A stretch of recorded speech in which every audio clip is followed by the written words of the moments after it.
It was the early hours of New Year Eve on the 1st of January 2025 when this woman on my screen called Tina heard a very loud noise on her window. She was fast asleep, and deep inside her sleep, she could hear this very loud noise.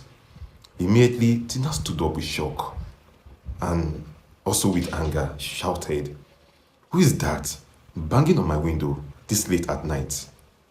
Immediately, she heard the voice of her ex-husband, this man called Osaro. Osaro shouted, "Tina, it is your ex-husband. Today is going to be your end. I am here to unalive you." Tina shouted angrily, "Shut up. You cannot unalive me." Then her ex-husband, Osaro, shouted again, "Let's watch and see if I am going to unalive you today or you are going to unalive me today."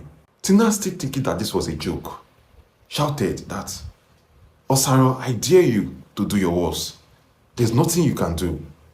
Immediately, Tina heard a very loud shatter on the window.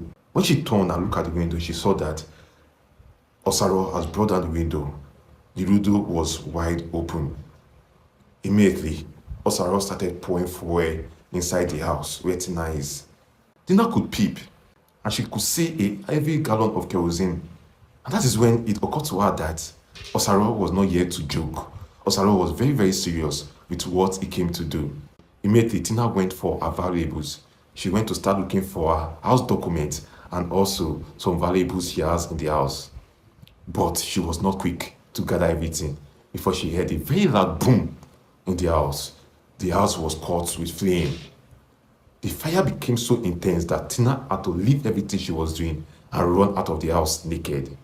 It was when she was running out of the house naked, that is when one of her neighbors saw her and came to clothe her. Immediately, Osaro ran away. The neighbors alerted the Edo State Fire Service.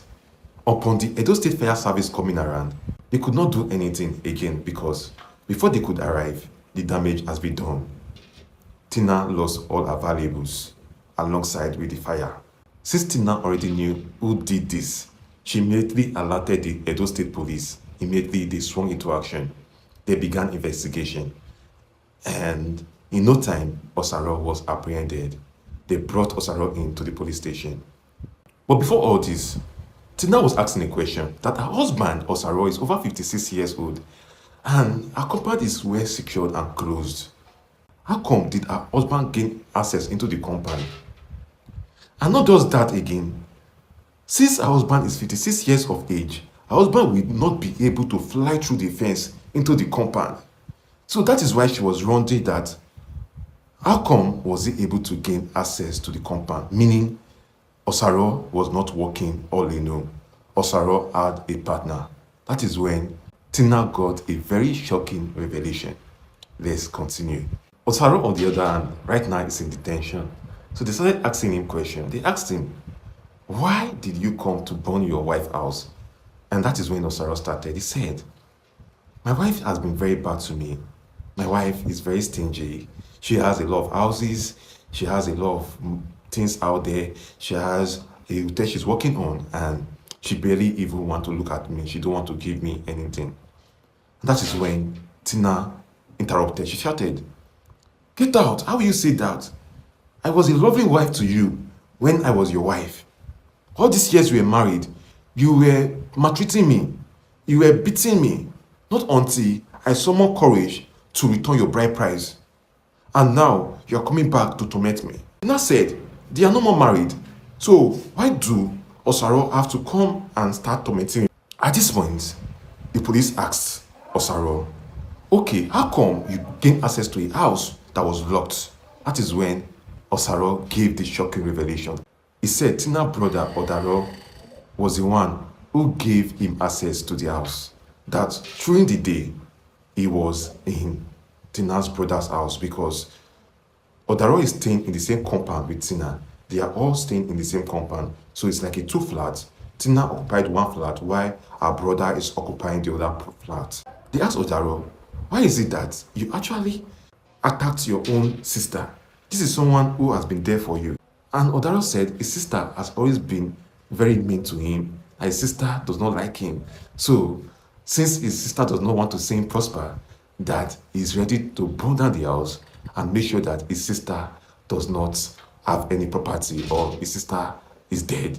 But Tina came in and she shouted, "Shut up your mouth, Odaro. How will you say such a thing? I sent you abroad in the year 2003. You went abroad and even left the woman you gave birth to, came back to Nigeria here to stay without doing anything. And now you want me to keep fending for you. Have I not tried enough?" Immediately Tina said, "Odaro, you are ungrateful." Immediately Tina fell in tears and she was crying. "After all I have done for you as a brother, even coming to Nigeria, I still gave you a house to stay free. And you could not cherish that. Instead, you went after me. So you just want to see me dead. Is that your plan?" It happened that Tina always go abroad to Italy. She has a business she does in Italy. So she travels to Italy back and forth. She buys things in Nigeria, exports it to Italy. After selling, she comes back to Nigeria again. And on this fateful day, on the 31st of December 2024, Tina just arrived Nigeria from Italy. And when she came, different people gave her valuables to give to their family members. And she had a sum of over 4,000 euro in the house that she wanted to give to different family members. And also, she has different packages she needed to deliver to different family members. Everything was burnt in the fire. Tina could not hold it again. She broke down.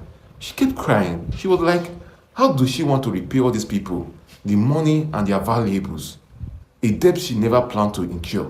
The family members of these people start coming after Tina. They want their valuables.